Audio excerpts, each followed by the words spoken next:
Let's begin with a problem that every single leader in every industry recognizes. You have a sound, high-leverage strategy. You have a more than capable team. And yet, somewhere between that brilliant plan and the day-to-day execution, things just stall out. So today, we're going to break down that barrier, not from a business perspective, but from a biological one. So what is actually going on here? Why does this keep happening? The usual suspects are always tempting. Maybe it's a lack of discipline, poor project management, maybe even a flaw in the strategy itself. But the data shows those are just symptoms. They're misdiagnoses of a much deeper and frankly, a far more predictable problem. And this is the absolute core of our analysis. The failure to execute on your most important initiatives is almost never a strategic issue.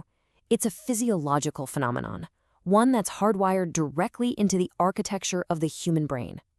The problem isn't your strategic software, it's the human hardware that it's running on.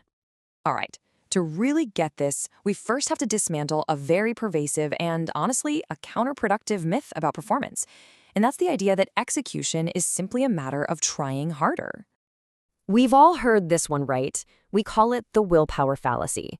It's that internal narrative, the one that's been reinforced for decades, telling us that procrastination is a moral failing or a character flaw. But from a purely neurobiological standpoint, that diagnosis just isn't accurate. It's not even close to the full picture. What's really fascinating here is that inaction isn't a bug in our system. It's a feature. Procrastination is, in reality, a highly sophisticated survival function. It's an ancient and metabolically efficient defense mechanism that our brain deploys to protect us from what it perceives as a threat. And this defense mechanism, it kicks in because of a fundamental conflict that's happening inside all of our skulls. It's a constant battle between our modern, executive software and our ancient survival hardware. So let's look at the two key players in this internal conflict. On one side, you've got the prefrontal cortex, or the PFC. Think of this as the brain's CEO. It's logical, it's analytical, it's focused on complex, long-term planning. It's incredibly powerful, but it's also slow, and it burns a massive amount of metabolic energy. And then on the other side, you've got the amygdala. This is the brain's ancient fear center. It's near instantaneous, it's purely reactive, it's low energy, and its one and only job is to scan for danger. So what happens when a high-stakes, uncertain task comes across your desk? Say, a major product launch or a huge investment. Well, the amygdala can flag that uncertainty as a potential threat. And when it does, it triggers what neuroscientists call an amygdala hijack. It literally diverts precious resources like oxygen and glucose away from the prefrontal cortex. And the result? A near total shutdown of executive function and a complete loss of strategic foresight. But it actually gets worse. This biological override isn't just a one-off event. It gets reinforced by a powerful neurochemical feedback loop that actively trains your brain to choose inaction over growth. Okay, let's just walk through this chemical loop step by step. First, that high-stakes task is perceived as a threat. That spikes cortisol, the body's main stress hormone. Now, your brain absolutely hates this feeling, so it instinctively pivots to a familiar, low-risk task, something like clearing out your email inbox. Completing that simple activity gives you a little microdose of dopamine, which is a reward chemical. And just like that, a neural pathway is hardened, teaching the brain a very simple, very powerful lesson. Avoidance feels good, avoidance means relief. And this really is the critical takeaway. Your brain becomes chemically conditioned to prefer the feeling of safety it gets from low-impact work over the uncertainty that comes with high-impact growth. The very act of not scaling becomes biologically reinforced. It feels like the right and the safe move. And there's one more layer compounding all of this: cognitive load. The intense mental effort that's required for strategic work literally exhausts the prefrontal cortex. And when it gets fatigued, the brain defaults to using mental shortcuts or heuristics. And under stress, the most dominant shortcut is loss aversion, that incredibly powerful bias to avoid potential losses rather than to pursue potential gains.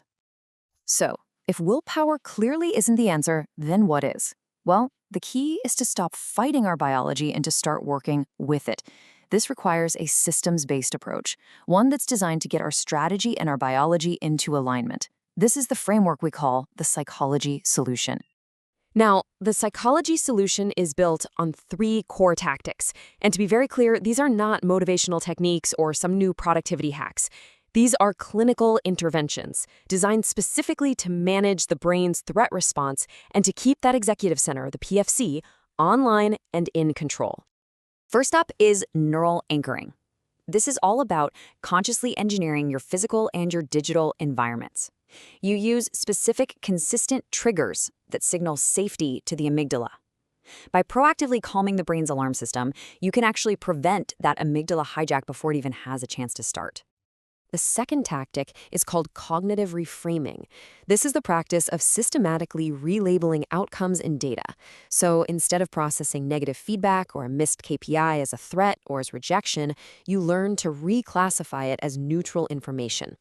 It sounds like a simple semantic shift, but it's powerful enough to stop the amygdala from initiating that whole stress response. And finally, we have pattern interruption. This tactic takes direct aim at that cortisol dopamine safety loop we talked about earlier. It's about consciously and deliberately breaking the connection between those easy, low-leverage tasks and the dopamine reward they provide.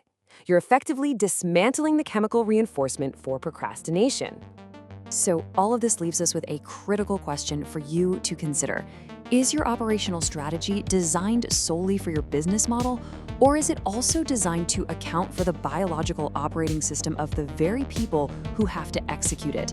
Because what the data clearly shows is that true, sustainable high performance requires aligning both.